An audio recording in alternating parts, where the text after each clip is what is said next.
శ్రావ్య TV ముందుగా headlines చూద్దాం. అన్ని కులాల ఐక్యతతోనే అభివృద్ధి సాధ్యం. మున్నూరు కాపుల ఓరియంటేషన్ శిక్షణ తరగతిలో ప్రభుత్వ విప్.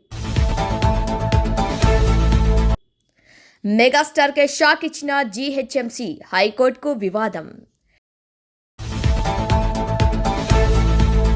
గోషామహల్ జూబ్లీహిల్స్ పోటీకి సిద్ధం. మాధవిలత. ప్రపంచంతో పోటీ పడాలి సీఎం రేవంత్. జగన్కు అడ్డుకట్ట, 2 మాసాలు మాస్టర్ ప్లాన్.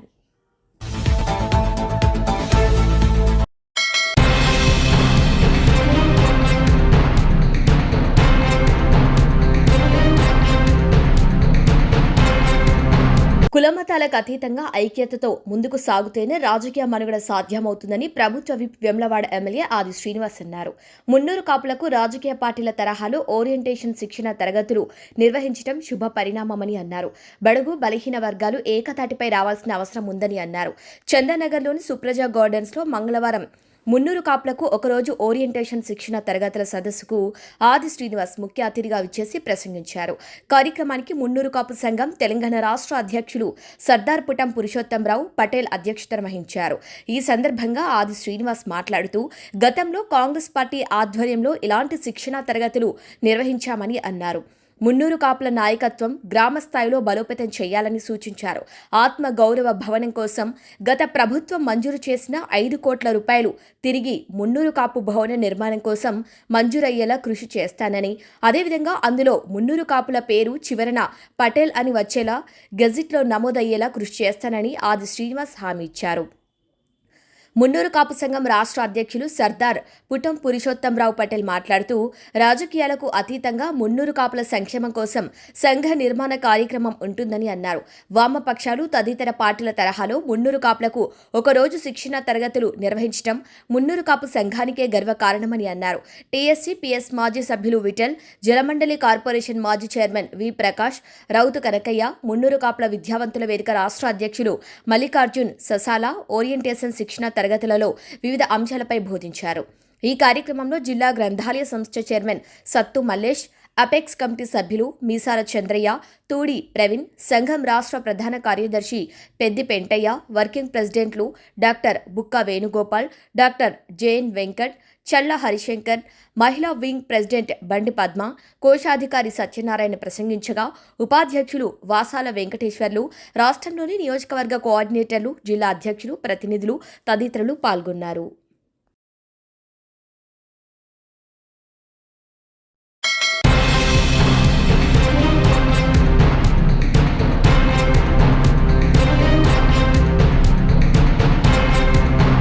ఆందోళన నియోజకవర్గంలో పర్యటించిన మంత్రి Damodara Rajanarasimha nursing college, KGBV school, మహిళా పాలిటెక్నిక్ కాలేజ్లను పరిశీలించారు. ఇక నియోజకవర్గాన్ని ఎడ్యుకేషనల్, హెల్త్ కేర్ హబ్గా అభివృద్ధి చేస్తున్నామన్నారు. జాతీయ రహదారి నుండి జోగిపేట, ఆందోళన వరకు చేపట్టిన రోడ్డు విస్తరణ పనులను పరిశీలించారు మంత్రి దామోదర రాజనరసింహ. రాష్ట్ర వైద్య ఆరోగ్య శాఖ మంత్రి దామోదర రాజనరసింహ ఆందోళన నియోజకవర్గ పర్యటనలో భాగంగా కేజీబీవీ స్కూల్ను పరిశీలించారు.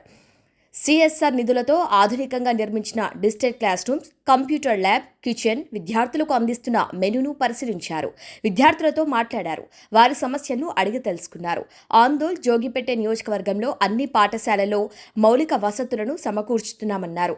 ఆందోళ్ నియోజకవర్గాన్ని ఎడ్యుకేషనల్, హెల్త్ కేర్ హబ్గా అభివృద్ధి చేస్తున్నామన్నారు. పర్యటనలో భాగంగానే ఆందోళన నియోజకవర్గంలో ఎంతో ప్రతిష్టాత్మకంగా నిర్మిస్తున్న నర్సింగ్ కాలేజ్ నిర్మాణ పనులను పరిశీలించారు. నర్సింగ్ కాలేజ్ నిర్మాణ పనులను, కాంపౌండ్ వాల్ నిర్మాణ పనులను వేగంగా పూర్తి చేయాలని మంత్రి దామోదర రాజనరసింహ అధికారులను ఆదేశించారు.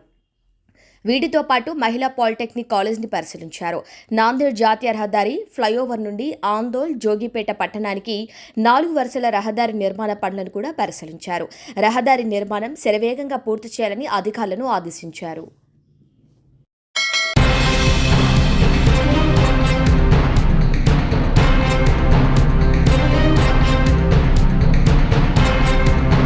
రాష్ట్రాలతో కాదు ప్రపంచంతో పోటీ పడాలనేదే తమ ప్రయత్నమని సీఎం రేవంత్ అన్నారు. హైదరాబాద్ జీనోమ్ వ్యాలీలో ఐకార్ బయాలజిక్స్ కొత్త యూనిట్కు సీఎం శంకుస్థాపన చేశారు. దేశంలోని 33% వ్యాక్సిన్, 43% బల్క్ డ్రగ్ ఇక్కడ ఉత్పత్తి అవుతున్నాయి. కరోనాలో ప్రపంచానికి వ్యాక్సిన్లు ఎగుమతి చేశాం. ప్రభుత్వాలు మారినా పారిశ్రామిక విధానాలు మారవు. తెలంగాణను 1 ట్రిలియన్ ఎకనామీగా తీర్చిదిద్దటమే మా లక్ష్యమని ఆయన వెల్లడించారు. Vaccine capital of the world, bulk drugs capital of the world. 25 సంవత్సరాల క్రితం 2000 సంవత్సరంలో ప్రారంభించిన ఈ జీనోమ్ వ్యాలీ కేవలం 1200 ఎకరాలలో ప్రపంచానికే వ్యాక్సిన్లో బల్క్ డ్రగ్స్లో ఒక రాజధానిగా హైదరాబాద్ తెలంగాణకు ప్రపంచ స్థాయిలోనే ఒక గుర్తింపు తీసుకొచ్చింది అని అంటే ఇక్కడ ప్రారంభించిన పరిశ్రమలు, ఇక్కడ పెట్టుబడులు పెట్టిన పారిశ్రామికవేత్తలు అహర్నిశలు కృషి చేయడం వల్ల తెలంగాణ రాష్ట్రానికి ప్రపంచ స్థాయిలోనే ఒక గుర్తింపును తీసుకొచ్చిండ్రు. మనస్ఫూర్తిగా ఈ జీనోమ్ వ్యాలీలో పెట్టుబడులు పెట్టిన పరిశ్రమల యజమానులందరినీ కూడా తెలంగాణ రాష్ట్ర ప్రభుత్వం తరఫున నేను అభినందిస్తున్నా.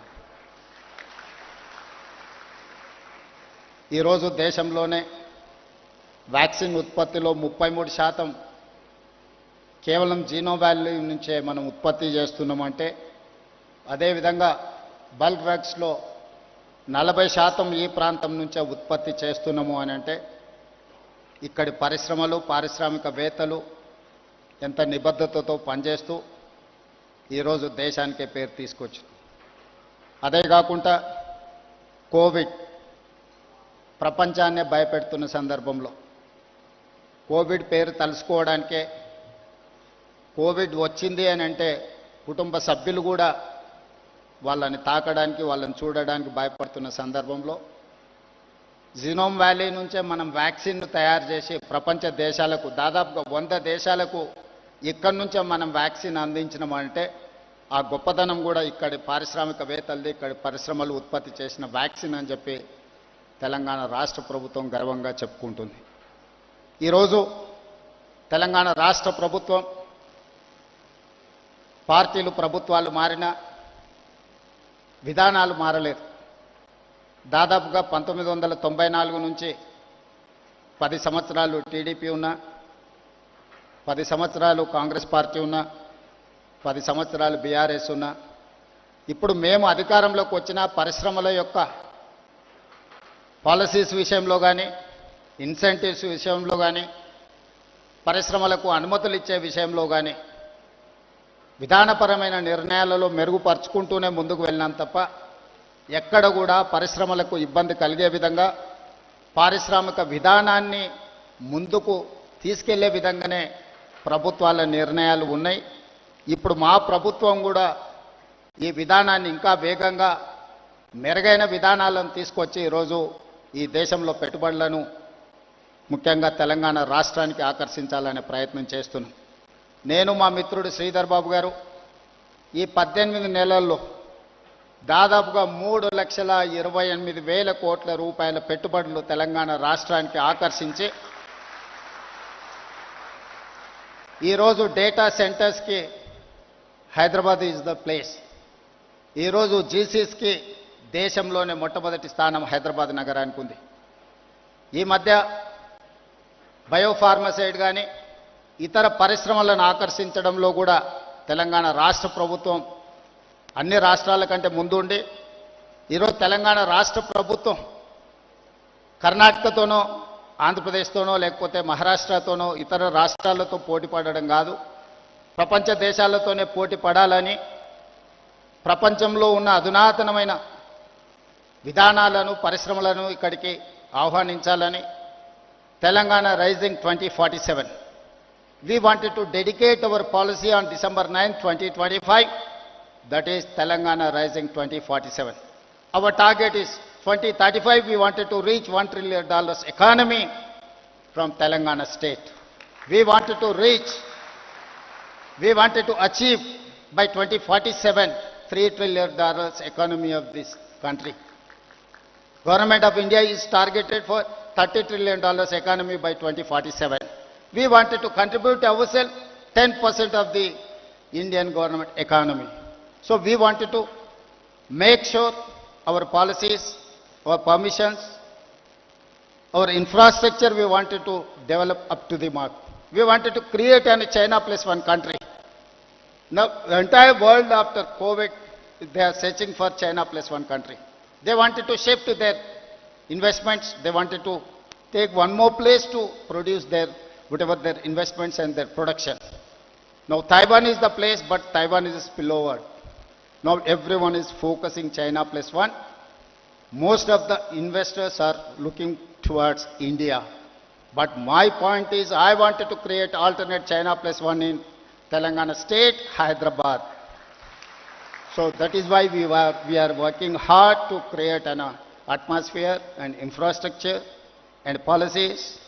I need your support, Genome Valley investors, and who wanted to invest in Telangana, India, in pharma, EV, electrical vehicles, and IT, in other sectors. Whoever wants to invest in India, please come, please join with us in Telangana.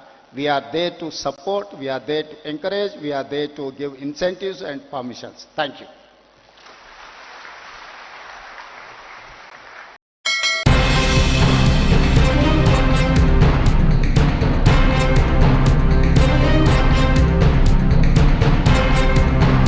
కొత్త బిచ్చగాడు పొంగులేటి శ్రీనివాసరెడ్డి మా పార్టీలో ఉన్నప్పుడు మేమిచ్చిన ration కార్డుల గురించి post చేశాడు. దీన్ని చూపించి BRS హయాంలో ఇచ్చిన రేషన్ కార్డుల గురించి అడగండి అంటూ ఎమ్మెల్యే జగదీష్ రెడ్డి విమర్శించారు. ఇక మీరు ఈ మధ్యన ఎగిరెగిరి పడుతున్న కొత్త బిచ్చగాడు వీరు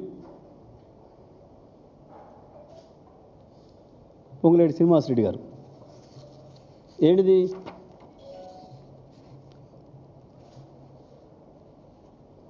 శ్రీనివాసరెడ్డి అలియాస్ సీనన్న, Khammam, ex-MP, TRS state leader.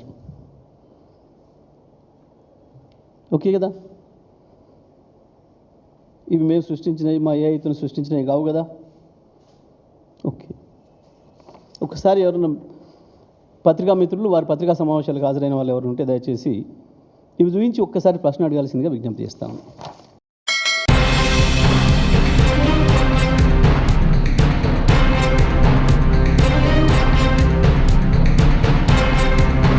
Megastar Chiranjeevi అంటే సమాజంలో మంచి పేరు, పలుకుబడి ఉందనటంలో సందేహమే లేదు.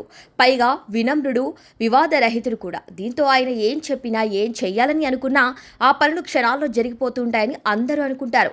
కానీ చిత్రంగా గ్రేటర్ హైదరాబాద్ మున్సిపల్ కార్పొరేషన్ అధికారులు మాత్రం మెగాస్టార్కి షాక్ ఇచ్చారు. అయితే ఏంటి అన్నట్టుగానే వ్యవహరించారు.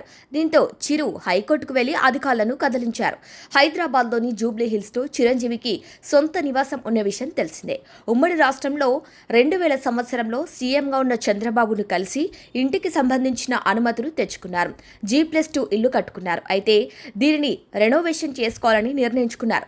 దాదాపు 15 సంవత్సరాలైన నేపథ్యంలో రిటైనింగ్ వాల్తో పాటు మరికొన్ని నిర్మాణాలను కూడా చేపట్టాలని భావించారు.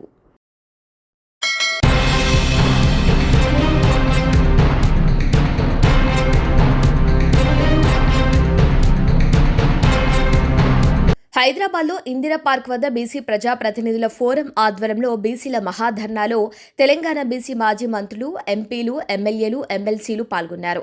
ఇక ఈ కార్యక్రమంలో బీఆర్ఎస్ పార్టీ రాష్ట్ర నాయకులు పైతర సాయి కుమార్ కూడా పాల్గొన్నారు. Congress party Kamareddy BC declaration ప్రకారం స్థానిక సంస్థల్లో బీసీలకు 42% రిజర్వేషన్లకు చట్టబద్ధత కల్పించి ఎన్నికలు నిర్వహించాలని, అలాగే విద్యా ఉద్యోగాల్లో బీసీలకు 42% రిజర్వేషన్ను అమలు చేయాలని ఈ సందర్భంగా సాయి కుమార్ అన్నారు. ఈ కార్యక్రమంలో అంతారం మాజీ సర్పంచ్ ఎడ్ల శంకర్, మునిపల్లి మండల రైతు బంధు మాజీ అధ్యక్షులు పరశురామ్ గౌడ్, అదేవిధంగా మునిపల్లి కురుమ సంఘం అధ్యక్షులు తాటిపల్లి మల్లేశం, బీఆర్ఎస్ మునిపల్లి నాయకులు నాగరాజు గౌడ్ తదితరులు పాల్గొన్నారు.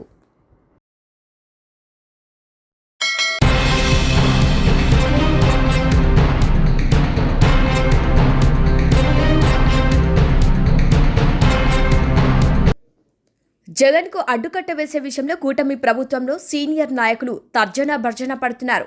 ఒకవైపు నిరసన పేరుతో జగన్ రోడ్డు మీదకొస్తున్నారు. మరోవైపు ప్రభుత్వ పెట్టుబడులకు సంబంధించి ఆయా కంపెనీలకు ఇక్కడ ఉన్న పరిస్థితులను వివరిస్తూ ఈమెయిల్ రూపంలో సమాచారం పంపిస్తూ అడ్డుకుంటున్నారనేది కూటమి నాయకులు చెబుతున్న మాట. దాదాపు 200 ఈమెయిళ్లను పంపించి 9,000 కోట్ల పెట్టుబడులు రాకుండా అడ్డుకుంటున్నారనేది మంత్రి పయ్యావుల కేశవ్ గత 2 రోజులుగా చెబుతూనే ఉన్నారు. దీనిపై అవసరమైతే దేశద్రోహం కేసులను కూడా నమోదు చేస్తామని ఆయన వ్యాఖ్యానిస్తున్నారు. ఇది అంతర్గతంగా కూటమికి తగులుతున్న పెద్ద ఎదురుదెబ్బని చెప్పాలి. బహిరంగంగా చూసుకున్నప్పుడు జగన్ చేస్తున్న పర్యటనలు, జగన్ చేస్తున్న యాత్రలు వంటివి కూటమికి తలనొప్పిగా మారాయి. ఇది పొదిరి కావచ్చు, 2 పాలు కావచ్చు, ఇటీవల జరిగిన చిత్తూరు జిల్లా బంగారుపాలెం రైతు పరామర్శ యాత్ర కావచ్చు, ఏదైనా సర్కార్కు సవాల్గానే మారుతోంది. జన సమీకరణ, తరలివస్తున్న జనాలను చూసి వారిని కంట్రోల్ చేయలేక ప్రభుత్వం ఇబ్బంది పడుతోంది.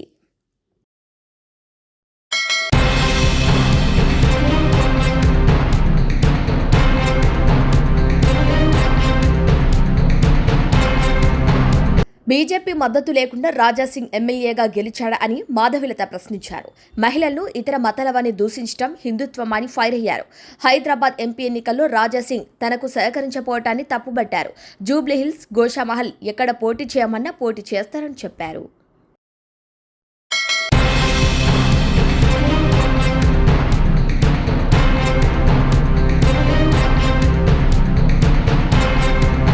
అఖిల భారత బ్రాహ్మణ సామైక్య ఆధ్వర్యంలో నర్సరావుపేటలో జరుగుతున్న పంచాంగ సిద్ధాంతుల సభలో శ్రీ చండీ పరమేశ్వరి పీఠాధిపతి, ప్రముఖ పంచాంగకర్త బ్రహ్మశ్రీ డాక్టర్ అవసరాల ప్రసాద్ శర్మ సిద్ధాంత సరస్వతి బిరుదుతో పాటు శ్రీ గురు పురస్కారం అందజేశారు.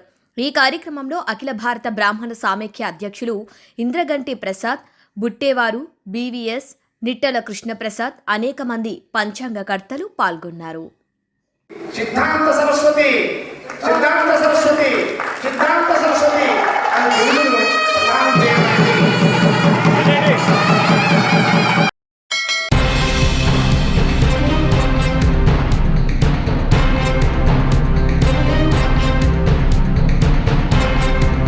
బులెటిన్ హెడ్లైన్స్ మరొకసారి. అన్ని కులాల ఐక్యతతోనే అభివృద్ధి సాధ్యం. మున్నూరు కాపుల ఓరియంటేషన్ శిక్షణ తరగతిలో ప్రభుత్వ విప్. మెగాస్టార్కే షాక్ ఇచ్చిన జీహెచ్ఎంసీ, హైకోర్టుకు వివాదం. గోషామహల్, జూబ్లీహిల్స్ పోటీకి సిద్ధం, మాధవిలత. ప్రపంచంతో పోటీ పడాలి, సీఎం రేవంత్. జగన్ కు అడ్డుకట్ట, 2 మాసాలు మాస్టర్ ప్లాన్. ఇవి వాళ్ళ బులెటిన్ అప్డేట్స్. కీప్ వాచింగ్ స్ట్రాబె టీవీ.